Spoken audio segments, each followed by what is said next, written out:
Gabonaise, 30 années que les travaux de la Commission nationale de la carte scolaire ne s'étaient plus tenus.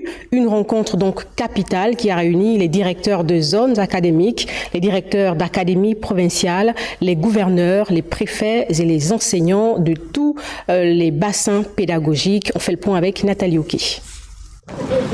La rencontre est capitale, celle de la Commission nationale de la carte scolaire, outil stratégique pour ajuster, établir une véritable cartographie des besoins en infrastructures scolaires et personnelles dans notre système éducatif. Nous sommes convaincus que c'est ensemble et en mutualisant nos efforts, en partageant nos expériences, que nous arriverons à surmonter tous les écueils qui se dressent devant nous.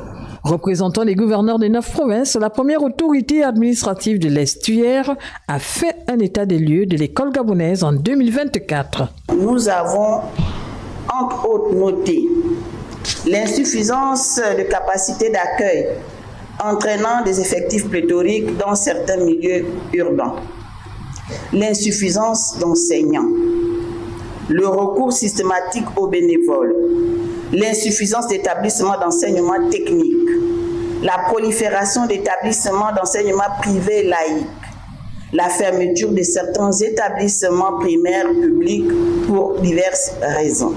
Les travaux d'un COC visent la mise en place d'un véritable document qui fera office de boussole.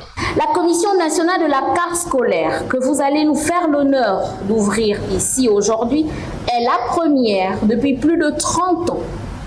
Ceci traduit la très haute volonté du président de la transition de mettre très rapidement en place un système éducatif gabonais de qualité et digne d'envie. La mission qui lui est assignée est d'organiser la répartition équitable des ressources éducatives en vue de garantir l'accès à une éducation de qualité à tous les apprenants. Les exposés ont permis de mettre en lumière les manquements qui gangrènent le système éducatif national. À ce sujet, la Direction centrale de la ressource humaine a présenté à l'assistance les efforts consentis par les autorités de la transition pour apporter au plus vite des réponses dans tous les bassins pédagogiques.